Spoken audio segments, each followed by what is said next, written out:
আজকের এই জলসার চলমান সভার যোগ্যতম সভাপতি মহাশয়, মঞ্চ উপবিষ্ট ওলামায়ে কেরাম, আমার সামনে বসে থাকা অত্র এলাকার দিনদার ইমানদার মুসলিম ভাতৃবৃন্দ ও পর্দার অন্তরালে পর্দানাসীন মা ও বোনেরা, সমস্ত তারিফ ও প্রশংসা সেই মহান মনিবের দরবারে, সেই মহান আল্লাহ রাব্বুল আলামিনের শুকরিয়া জ্ঞাপনার্থে আমরা সকলেই বলি আলহামদুলিল্লাহ। অতঃপর নবী মুহাম্মদ রাসূলুল্লাহ সাল্লাল্লাহু আলাইহি ওয়াসাল্লাম তিনার প্রতি দরুদ ও সালাম শান্তির ধারা অবতীর্ণ হোক। আল্লাহুম্মা সাল্লি আলাইহি আল্লাহুম্মা বারিক আলাইহি।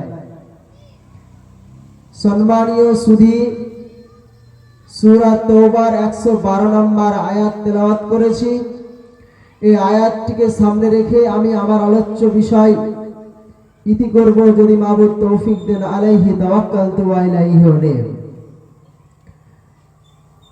বিষয়টি হলো জান্নাতের সুসংবাদ প্রাপ্ত লোককে, জান্নাতের সুসংবাদ প্রাপ্ত কারা। সম্মানীয় উপস্থিতি, আল্লাহ রাব্বুল আলামিন সূরা তওবার 112 নম্বর আয়াতে 8টি পয়েন্ট নিয়ে এসেছে। 8টি পয়েন্ট আল্লাহ রাব্বুল আলামিন তিনি বলছেন যে 8 প্রকার এই কাজ নিজের জীবনে বাস্তবায়ন করবে, সে জান্নাতে যাবে, আমি তার জান্নাতের গ্যারান্টি নিলাম। এখন নবী নাই আর নবী আসবে না, নবী রাসূলের আসার দরজা বন্ধ হয়ে গেছে। বন্ধুরে আমার, এমন একটা সময় ছিল, এমন একটা জামানা ছিল, তখন তো নবী এসেছেন, রাসূল এসেছেন, আর তার কওমের লোকদেরকে জান্নাতের সুসংবাদ দিয়েছেন, জান্নাতের সার্টিফিকেট দিয়েছে। বন্ধুরে, কিন্তু এখন আর নবী আসবে না, রাসূল আসবে না, তো আপনাকে আমাকে জান্নাতের সুসংবাদ দেবে কে? তো আল্লাহ রাব্বুল আলামিন বলছেন, আত্তাইবুন, তোমরা তওবা করনে ওয়ালা হয়ে যাও। ও আমার বান্দা বান্দিরে, তোমরা তওবা করনে ওয়ালা হয়ে যাও।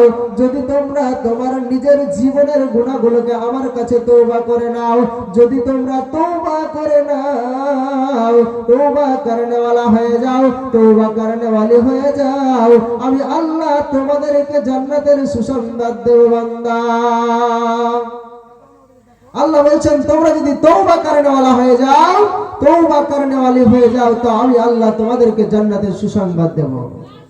সময়ের অনেক প্রয়োজন, এক টুকটুক করে ট্রু দিয়ে এই পয়েন্ট আমি আগিয়ে নিয়ে যাব। নাম্বার 2, আল্লাহ রাব্বুল আলামিন বলছেন, আল আবিদুন আল হামিদুন। নাম্বার 2 নম্বরে বলছেন, তোমরা ইবাদত করনেওয়ালা হয়ে যাও, তোমরা ইবাদত করনেওয়ালা হয়ে যাও। মুসলমান, যদি তোমরা ইবাদত করনেওয়ালা হয়ে যাও, যদি ইবাদত করনেওয়ালা হয়ে যাও, আমি আল্লাহ তোমাদেরকে জান্নাতের সুসংবাদ দেব। বান্দা, যদি তোমরা তওবা করনেওয়ালা হয়ে যাও, যদি তোমরা ইবাদত করনেওয়ালা হয়ে যাও, তোমাদের কোনো চিন্তা রবে না, রবে না, রবে না। কি করবি তুই ভাবে এসে, মায়া জলে গেলি ফেসে,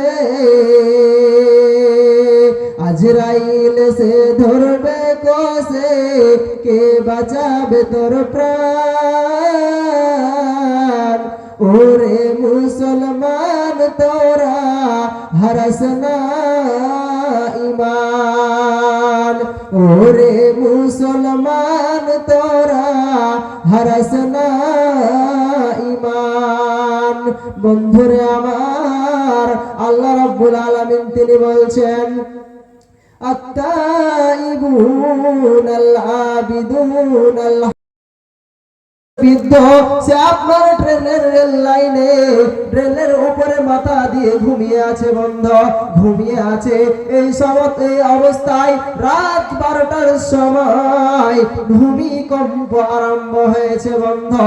তে কিন্তু মনে করছে না এই অচল লাইনে আবার ট্রেন চলে এলো নাকি, তার মনে নাই, তার জ্ঞান নাই যে ভূমিকম্প শুরু হয়েছে। সে